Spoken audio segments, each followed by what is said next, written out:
Cela fait 10 ans qu'Ulysse, poursuivi par la colère des dieux, erre dans la mer Méditerranée. Il a fait de multiples rencontres, des monstres, des géants, des dieux et des déesses.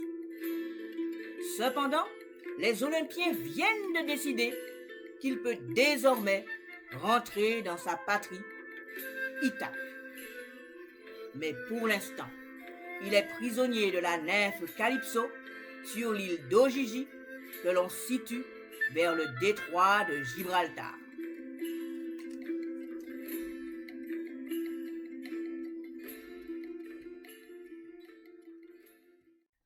Tous les héros de la grande guerre de Troie, tous ceux du moins qui avaient fui la mort, réchappant du combat et de la mer, tous étaient rentrés chez eux.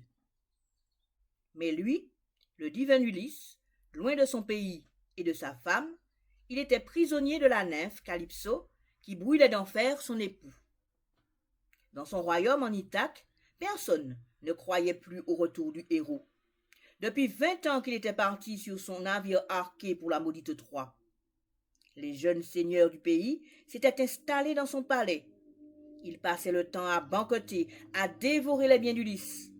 Pire, ces misérables assaillaient Pénélope, la suppliant de choisir l'un d'eux, de l'épouser, d'en faire le nouveau roi d'Ithaque. Mais la reine refusait. Elle espérait toujours que son Ulysse généreux reviendrait. Pour tromper les prétendants, elle inventa la ruse de la toile.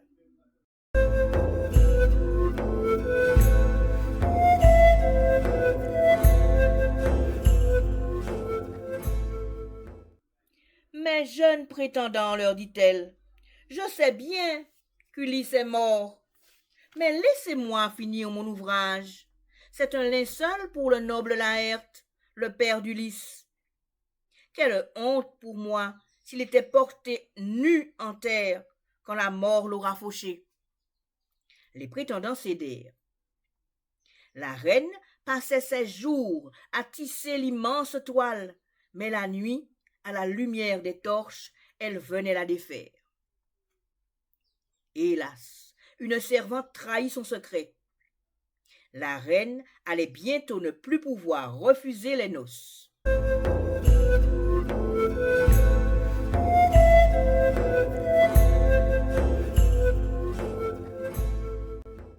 Cependant, son fils, Télémaque, avait grandi.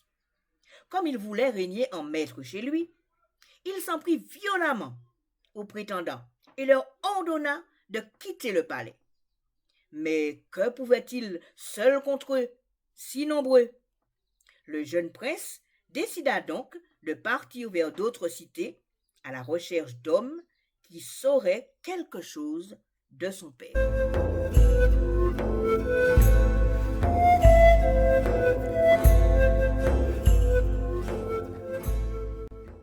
Ce fut l'époque où les dieux décidèrent qu'Ulysse rentrerait dans sa demeure en Ithaque, car tous le prenaient en pitié, sauf Poséidon, le maître de la terre, qui ne lui pardonnait pas d'avoir aveuglé son fils, le Cyclope.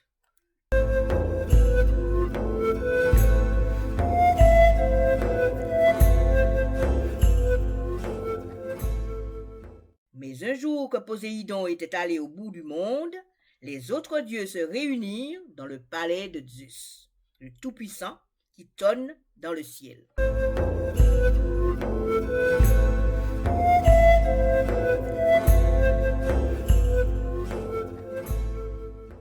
Athéna leur contait les malheurs d'Ulysse. Elle ne l'oubliait pas, inquiète qu'il fût retenu chez la nymphe Calypso. Père Zeus, et vous, Dieu bienheureux, il faut que les rois ne soient plus jamais ni doux, ni bienveillants, ni justes, mais violents et injustes, puisque personne ne se souvient d'Ulysse parmi les gens d'Ithaque sur lesquels il régna comme un père plein de douceur. Le voilà qui endure de cruelles souffrances dans l'île où la nymphe Calypso le retient. Il ne peut retourner dans sa patrie, car il n'a ni compagnon, ni navire à rame pour le conduire sur le vaste dos de la mer.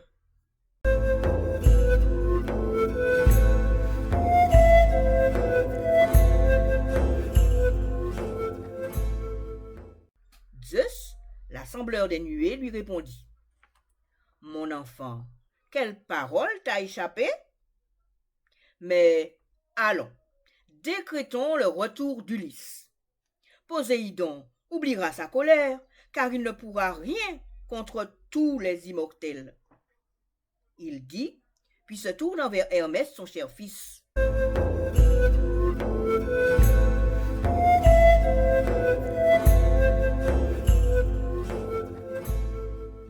Hermès, messager des dieux, va dire à la nymphe aux cheveux bouclés que nous avons décrété le retour d'Ulysse, qu'elle le laisse partir.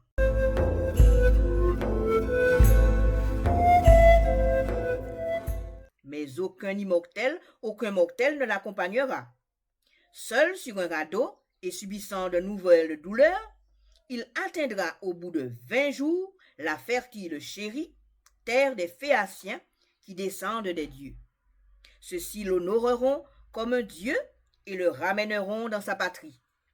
Ils le couvriront de plus de bronze, d'or et de vêtements qu'Ulysse n'en aurait rapporté de Troie s'il était revenu sain et sauf avec sa part du butin.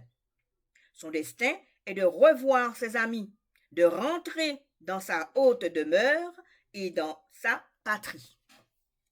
Il dit, et le messager rapide et clair obéit.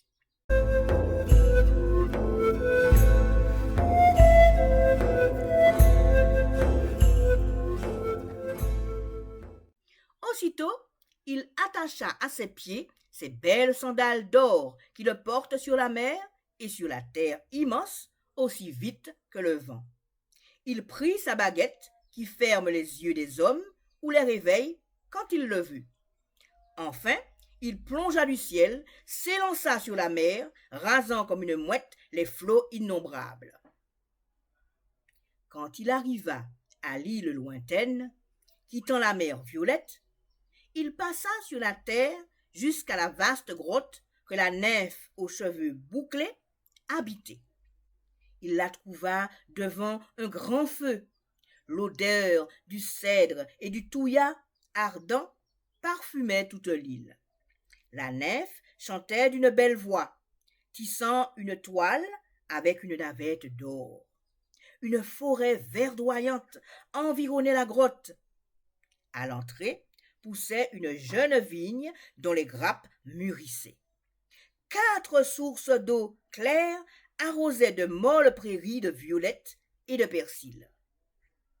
Le messager rapide et clair s'arrêta et, ayant tout admiré, entra dans la vaste grotte. La divine Calypso le reconnut, car les dieux se reconnaissent toujours. Dans la grotte, Hermès ne vit pas Ulysse, le généreux. Assis sur le rivage, le héros pleurait et déchirait son cœur de sanglots et de gémissements.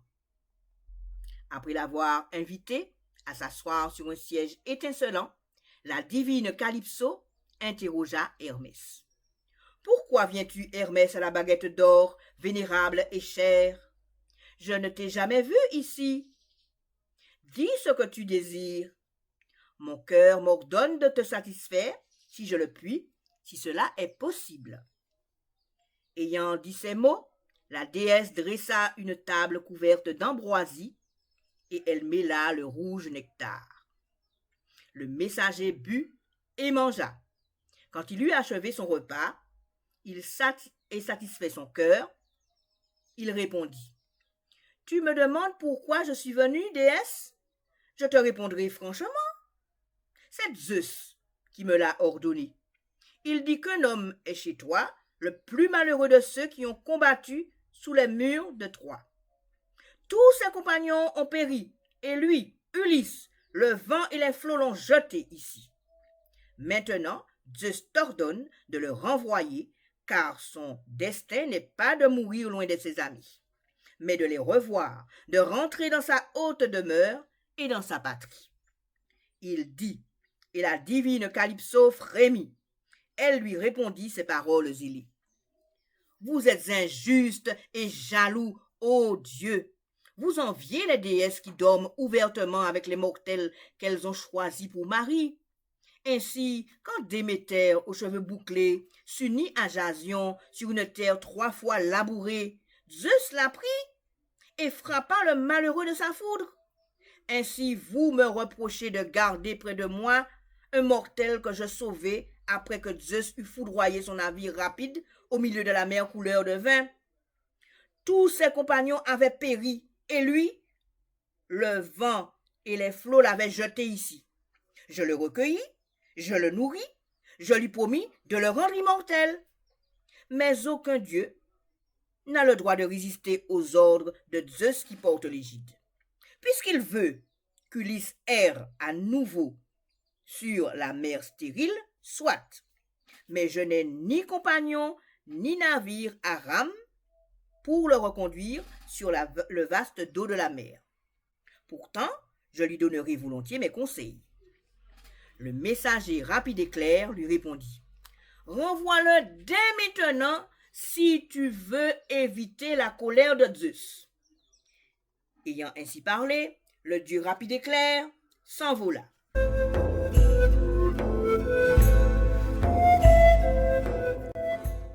La vénérable nymphe, obéissant à Zeus, alla vers Ulysse le généreux. Il était assis sur le rivage et, les yeux baignés de larmes, pensait au retour. Il n'aimait plus la nymphe. La nuit, il dormait dans la grotte creuse, mais c'était de force et sans désir. Le jour, assis sur les rochers, il regardait la mer stérile et pleurait. L'illustre déesse s'approcha et dit « Malheureux, ne te lamente plus et ne consume point ta vie. Je te renvoie. Va, fais un large radeau avec de grands arbres et qu'il te porte sur la mer brumeuse. J'y placerai du pain, de l'eau et du vin noir pour satisfaire ta faim. Je te donnerai des vêtements et je ferai souffler un bon vent afin que tu parviennes sain et sauf dans ta patrie, si du moins les dieux, maîtres du vaste ciel et plus puissants que moi, le veulent bien. » Le divin Ulysse frémit. Il dit ces paroles zélées. « Tu as une autre pensée que celle de mon retour, déesse, puisque tu m'ordonnes de traverser sur un radeau les grandes eaux de la mer difficiles et effrayantes. Je ne partirai pas sur un radeau, à moins que tu ne jures par le grand serment des dieux que tu ne prépares pas mon malheur et ma perte. » Il dit, et la déesse lui répondit. « Je jure par le plus terrible serment que puisse faire un dieu, que je ne prépare ni ton malheur ni ta perte. Mon esprit est équitable. Dans ma poitrine, mon cœur n'est pas de fer, mais de pitié. » Ayant ainsi parlé, l'illustre déesse le précéda, et il allait sur ses traces. Ils arrivèrent à la grotte creuse. Ulysse s'assit sur le siège que venait de quitter Hermès, et la nymphe plaça devant lui les choses dont les mortels se nourrissent. Elle s'assit à ses côtés, et ses servantes lui portèrent l'ambroisie et le nectar. Quand ils eurent assouvi la faim et la soif, le soleil se coucha et les ténèbres survinrent. Se retirant au fond de la grotte creuse, ils se livrèrent à l'amour, couchés ensemble.